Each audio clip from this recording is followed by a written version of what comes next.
5 sur 7 matin, nous parlons aujourd'hui du premier réseau 100% Bénin. Vous le savez, il est né depuis, le nouvel opérateur est né depuis quelques jours déjà et on en parle ce matin avec un économiste. Il vient nous parler de l'impact que ce réseau pourrait avoir sur l'économie béninoise. On installe Jennifer Sachivi et son invité.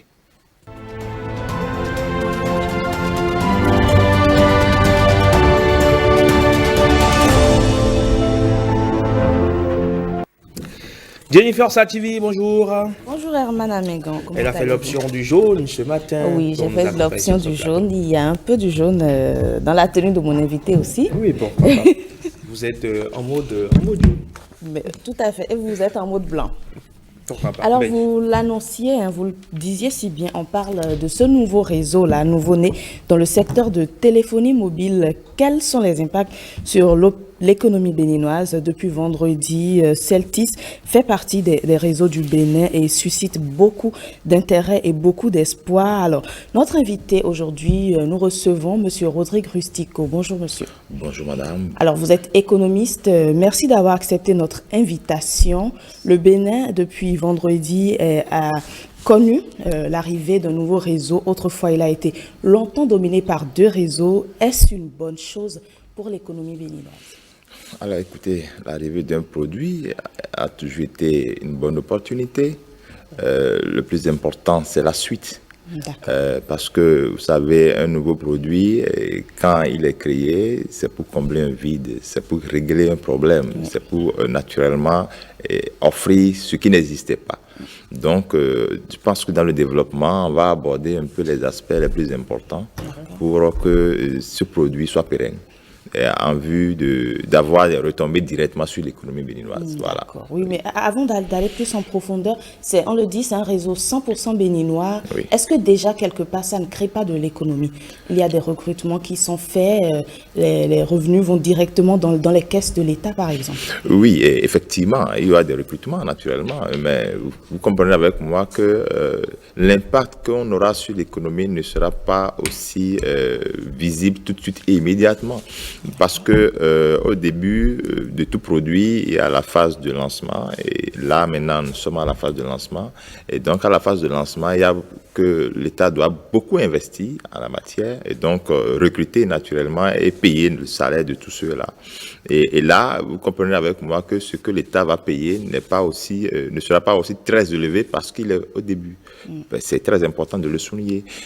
Après ça, le produit va essayer d'amorcer la phase de croissance et qui va permettre alors à cette structure-là de commencer par encaisser un tout petit peu d'argent et diminuer un peu les investissements. Alors, ce n'est qu'après ça que l'entreprise va amorcer maintenant la phase alors de maturité où elle va beaucoup plus encaisser, d'accord, que de décaisser. Alors, en la matière, vous comprenez avec moi qu'à la phase de maturité, c'est à cette phase-là beaucoup plus qu'on aura des retombées directement sur l'économie et permettra alors à tout un chacun de jouir alors de ces efforts-là respectifs. Donc, l'un dans l'autre, vous comprenez qu'au début, il y aura des effets sur l'économie nationale, naturellement, parce que c'est les locaux qui vont travailler, c'est les Béninois qui vont travailler. Alors, quand on dit que c'est les Béninois qui vont travailler, un Béninois qui travaille, il faut regarder, derrière lui, il y a encore des Béninois. Donc, lui, il doit pouvoir agir. Donc, au début, avec ce nouveau produit, naturellement, nous allons assister à une relance de l'activité économique parce qu'à travers la consommation, tous ceux-là qui vont travailler vont percevoir un salaire et pourront aller alors dans un marché et s'offrir les biens et services dont ils auraient besoin. Donc, voilà un peu le mécanisme par lequel l'économie béninoise pourrait être touchée. Et quand on va amorcer la phase de la maturité beaucoup plus davantage, vous allez voir que l'entreprise va payer beaucoup plus d'impôts et par conséquent, ces impôts-là vont nous permettre alors de faire alors des dépenses publiques et ainsi de suite, ainsi de suite. Voilà un peu. Mais ce qui est sûr, il y a de l'espoir si les choses sont bien faites. Oh oui, il y a de l'espoir. Il faut aussi avouer que ce nouveau produit est venu dans un environnement concurrentiel et il va falloir définir de très bonnes stratégies commerciales, de très bonnes stratégies parce que les deux autres ne sont pas des moindres. Les deux autres ne sont plus à la phase de lancement ni à la phase de croissance. Ces deux autres sont déjà à la phase de maturité. rentabilité. Donc, elles ne font que innover et elles sont dans une concurrence parfaite. Donc, le nouveau réseau doit faire tout possible pour produire d'abord, premier point, une bonne gouvernance. Parce que vous savez, sans la bonne gouvernance, on ne pourra pas atteindre les objectifs. Et comme je le dis souvent en économie, les erreurs économiques se payent cash. Donc, si vous faites des erreurs de stratégie en économie, vous allez payer ça cash. Donc, c'est un nouveau produit qui a besoin vraiment d'un suivi rigoureux, d'accord, du début jusqu'à la fin pour que les attentes soient comblées. Et l'autre chose qu'il faut aussi avouer, c'est que ce nouveau produit qui est né, s'il n'est pas né pour combler un vide, pour pouvoir satisfaire un besoin spécifique, ça posera un problème. Vous allez voir, quand vous allez tendre peut-être vos micros aux uns et aux autres, on va vous relever certainement les insuffisances des autres réseaux et vous faire comprendre que c'est ce que nous souhaiterions que le nouveau réseau la fasse. Et dans ce cas, ce n'est pas aussi facile. Cela voudrait dire qu'il faut absolument que les dirigeants soient prêts pour investir beaucoup d'argent à l'intérieur pour pouvoir atteindre vraiment le niveau des autres. Parce que ce n'est pas facile. Parce que aujourd'hui, maintenant, avec ce nouveau réseau, vous comprenez avec moi que la concurrence sera rude. Et donc, si le nouveau réseau met en place de nouvelles stratégies commerciales, ça va amener également les autres à changer de stratégie. Donc, cela voudrait dire que l'arrivée de ce nouveau réseau est bénéfique d'abord pour la population béninoise parce que ça va contraindre les autres réseaux, naturellement, à revoir alors leur offre. Donc, vous voyez avec moi que c'est une belle opportunité. Et en même temps, c'est aussi un moment de bonne gouvernance de cette structure-là pour que ce produit-là soit vraiment maintenu dans le temps et dans l'espace. D'accord. Et vous faites bien d'évoquer la concurrence, justement. Ce secteur-là, le marché des communications électroniques est en pleine croissance relativement. Est-ce que la venue de ce nouveau réseau GSM, au-delà de concurrencer les autres, ne va pas un temps soit peu bousculer l'évolution du secteur comme s'en inquiètent certains? Non, ça va bousculer dans le sens positif par rapport aux consommateurs. Si vous et moi, on avait l'habitude de payer tel montant pour faire un forfait, et que le nouveau réseau offre telle opportunité, tout le monde va se ruiner vers alors le nouveau réseau. Et donc, en situation de concurrence, il n'y a pas de stratégie qui soit mauvaise. Et donc, il faut que chacun décide maintenant. Mais le problème ici fondamental, c'est de comprendre que ce que le Bénin a, c'est un nouveau produit. Ce n'est pas un ancien produit. Par rapport au passé, ce n'est pas pour la première fois que nous avons eu un réseau local. On en a eu par le passé. Et alors, tout le monde sait comment est-ce que ça s'était terminé. Donc, c'est d'éviter ça encore. Parce que lorsque vous avez un produit et que vous ne parvenez pas du tout à innover, d'accord, vous disparaissez. Et c'est ce qui est arrivé pour l'autre réseau passé. Donc, il faut faire beaucoup attention à la matière, de manière à ce que le nouveau réseau puisse innover, combler des attentes, d'accord, et créer des avantages concurrentiels. S'il n'y a pas d'avantages concurrentiels, les deux maillons qui existaient vont l'étouffer naturellement et cette nouvelle structure-là doit pouvoir rencontrer des difficultés. Parce que tout produit au départ rencontre des difficultés et il faut parvenir à surmonter ces difficultés-là de manière à ce que l'avantage concurrentiel soit créé. Parce que aujourd'hui, le nouveau produit n'a pas encore une masse critique, c'est-à-dire il n'a pas encore une taille critique pour combattre la concurrence. Donc, elle doit pouvoir travailler de manière à ce qu'elle puisse avoir la carapace dure pour pouvoir affronter alors les deux géants-là qui, naturellement, apportent quand même quelque chose à l'économie béninoise. Mais attention, parce que une fois quand nous souscrivons à un forfait ou bien nous achetons des crédits, nous envoyons de l'argent à l'extérieur. Tout à fait. Mais lorsque nous allons commencer par consommer nos produits en interne, c'est que ces ressources vont rester en intérieur et on pourra alors faire de l'investissement à l'intérieur. Le plus important, c'est de prendre une bonne gouvernance par rapport à la gestion de ces ressources-là. Justement, qu'est-ce qui a fait que les anciens réseaux que nous avons connus par ici, on a connu Libercom, on a connu également Bell Bénin, qui ont été tous des opérateurs locaux, qu'est-ce qui a fait que ces réseaux-là n'ont pas prospéré dans le temps? Oui, vous savez, lorsque, je le disais à l'entame, que lorsque vous n'innovez pas, vous disparaissez. C'est exactement ça. Ça a manqué d'innovation. Ça a manqué d'innovation. Si vos offres sont caduques, vos offres ne comptent pas des attentes, bon, qui va venir vers vous? Mais vous savez, une entreprise debout, ce sont les clients. Si vous n'avez pas de clients, comment vous allez faire alors pour subvenir à vos besoins? Comment vous allez faire alors pour couvrir les charges? Ce n'est pas évident, vous ne pouvez que disparaître. Soit vous allez accepter, vous faire phagocyter par une autre maison de GSM pour que vous puissiez rester sous lui pour pouvoir avancer. Donc, c'est pour vous dire que le nouveau réseau a du pain sur la planche. Il doit travailler de manière à ce que l'innovation soit permanente. Si vous n'innovez pas, vous disparaissez. Vous devez pouvoir être en mesure de créer des avantages compétitifs pour pouvoir dépasser votre concurrent. Donc, c'est un combat de gladiateurs, comme je le dis souvent, parce que c'est pas facile de combattre vraiment ces deux maillons-là qui sont à la phase de maturité et eux n'ont rien à cirer. Parce qu'aujourd'hui, vous allez voir, les GSM ne font plus de publicité. Quand les GSM font de publicité, c'est par rapport aux nouvelles offres. Vous allez voir que les anciennes offres-là ne subissent plus du tout de publicité, mais c'est nous-mêmes qui allons vers eux parce qu'ils ont mis en place une stratégie que nous appelons la stratégie de rupture, où l'offre crée sa propre demande. On est là tranquille, nous-mêmes nous courons vers eux pour pouvoir alors faire les formalités. Donc, vous voyez un peu avec moi que le nouveau réseau doit travailler de manière à ce que lui-même là parvienne à créer sa propre demande. Ce n'est pas facile. Parce qu'avant de venir vers la stratégie de rupture, il faut faire un travail de longue haleine.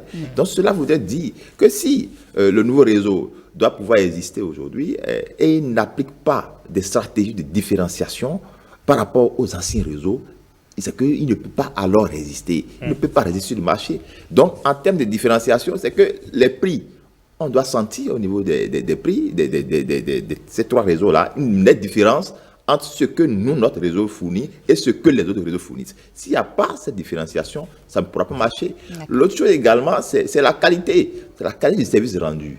Ouais, la qualité du service rendu, si la qualité n'est pas bonne, ça ne pourra pas marcher. Vous voyez, donc autant d'éléments, d'accord, qui font qu'aujourd'hui, le nouveau projet doit faire tout possible pour pouvoir avoir la carapace dure et affronter alors ces deux géants-là, qui ne sont pas des moindres, je précise bien, qui ne sont pas du tout des moindres. Et donc, la concurrence, les règles normales sont admises. Et donc, je pense que, étant donné que nous sommes tous des Béninois, nous devons alors courir pour aller vers ce réseau-là et savoir que une fois que j'achète du crédit à hauteur de 100 francs, je suis en train de contribuer à au développement de mon pays. Voilà. Alors, justement, vous étiez en train de parler de ces deux réseaux qui, jusque-là, avaient le monopole du marché de la téléphonie mobile au Bénin. Aujourd'hui, il y a ce nouvel opérateur qui est né. On sait que les prix, quand même, ne sont pas fixés au hasard. Les prix sont réglementés par l'autorité de régulation donc, de la communication, l'ARCEP. Si ce nouvel opérateur en arrive aujourd'hui à peut-être baisser drastiquement les prix pour pouvoir drainer de l'affluence, est-ce qu'il n'y aurait pas une forme de concurrence déloyale? Non, vous savez, quand l'autorité a fixé le prix, c'est le prix à ne pas dépasser. Vous ne devez pas dépasser ce prix-là. Donc, vous êtes libre maintenant de définir les stratégies commerciales nécessaires pour capter beaucoup plus de la demande. Donc, c'est ce que le nouveau opérateur fait pour pouvoir avoir beaucoup plus de demandes. Parce qu'aujourd'hui, maintenant, le nouveau opérateur a besoin d'avoir de la clientèle. Actuellement, le nouveau opérateur ne peut pas démarrer son activité sans clientèle. Vous voyez? Donc, ce qui fait que aujourd'hui, ce nouveau opérateur est tenu de définir des stratégies commerciales, de revoir les prix, d'accord, et d'attirer. Et le plus important, ce n'est pas de diminuer seulement les prix, d'attirer, c'est de maintenir le cap. Parce qu'une chose est de diminuer et d'avoir de la clientèle. L'autre chose, si vous voulez revoir le prix à la hausse, le même client va disparaître. Tout à fait. Parce qu'on est dans un environnement hautement concurrentiel. Et l'avantage, l'intérêt fondamental ici, c'est typiquement béninois. Donc, l'État béninois, étant le premier législateur naturellement de son pays, doit pouvoir avoir les garde-fous nécessaires pour pouvoir vraiment réussir dans ce projet-là. Et je pense qu'avec les autorités que nous avons actuellement, la bonne gouvernance doit pouvoir être une règle de mise. J'insiste sur la bonne gouvernance parce que c'est ça fondamentalement qui fait disparaître les entreprises dans notre pays. Voilà. Ok, justement, hein, moi j'aimerais qu'on parle de ce secteur-là. Vous l'avez dit, les deux géants, comme vous les appelez, n'ont plus rien à prouver. En quoi le secteur de téléphonie mobile peut-il être un vecteur de décollage? Oui, je le disais à l'entame, vous savez, quand vous prenez ce secteur-là, qui est naturellement un secteur très vital, d'accord, je confirme que c'est un secteur très vital parce que, vous savez, c'est le seul secteur d'activité où on n'a pas besoin de faire beaucoup de communication, mais on se ruine vers eux pour pouvoir souscrire à leurs offres. Vous voyez un peu. Donc, Si l'État parvient à mettre en place une très bonne stratégie jusqu'à aller au niveau de la maturité, vous comprenez avec moi que SBIN va payer beaucoup d'impôts et l'État aura beaucoup d'argent, beaucoup de ressources naturellement pour investir dans les infrastructures socio-communautaires ou les infrastructures de base.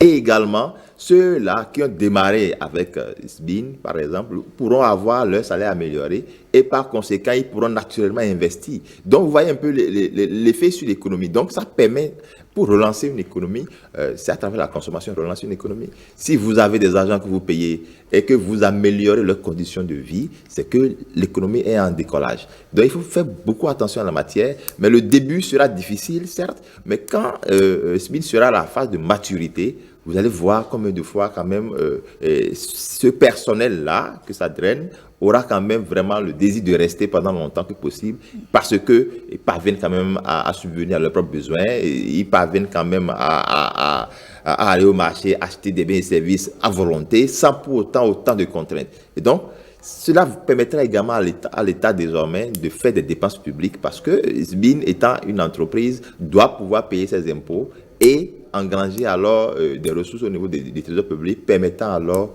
à l'État de faire face alors à ces dépenses-là. Donc vous voyez un peu que c'est aussi un levier de développement, d'accord? Et je pense que je mets toujours l'accent sur la bonne gouvernance. Si on ne gouverne pas bien, ça ne peut plus être un levier de développement, ça ne peut qu'être alors un levier qui va vous régresser.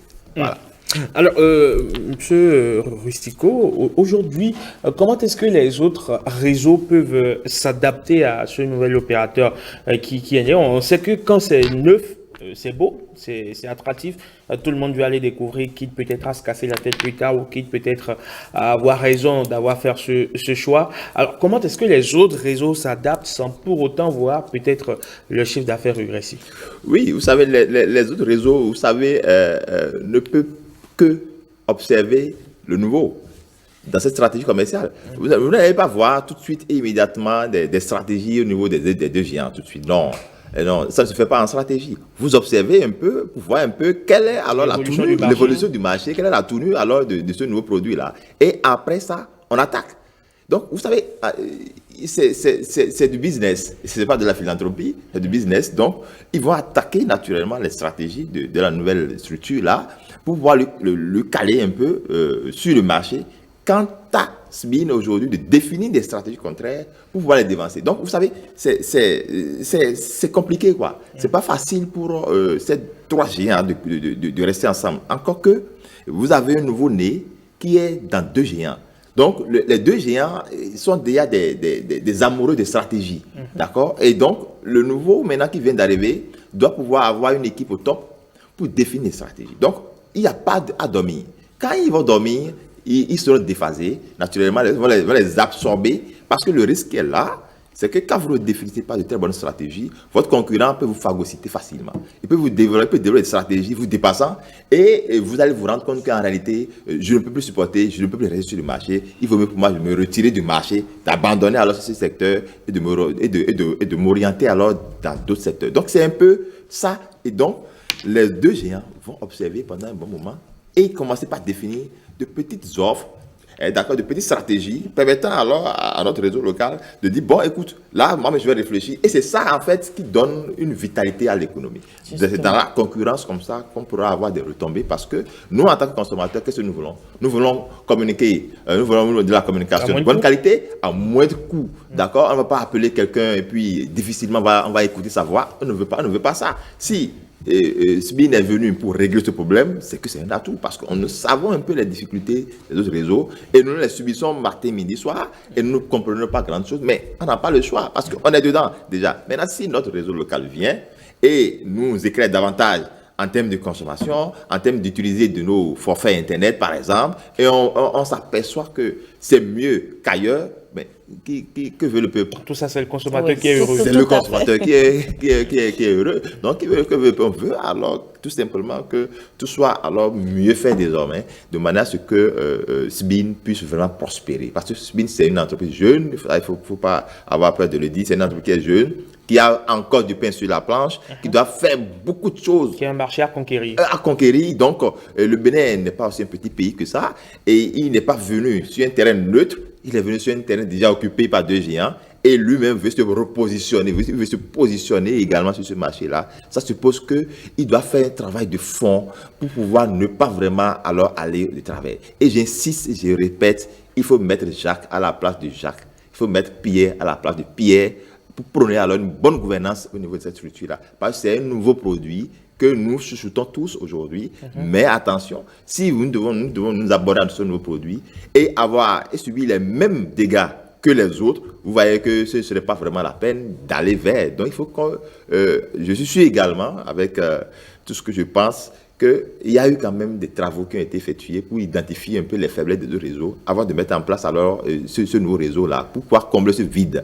Donc si ce travail a été fait, je crois que le bonheur est encore devant. Et nous allons prier pour que ce petit projet qui deviendra grand demain soit vraiment un projet viable pour le Bénin et que les Béninois puissent en jouir. Parce que le plus important, c'est ça, c'est le Bénin. D'accord, merci beaucoup pour ce développement. J'aimerais quand même vous demander, est-ce qu'il n'y a pas des risques d'impact négatif, par exemple? Oui, les risques sont là, sont même là. Vous savez, si notre réseau local définit de très bonnes stratégies, on pourra amener les autres concurrents là, les autres soi-disant géants de griffes là, à naturellement...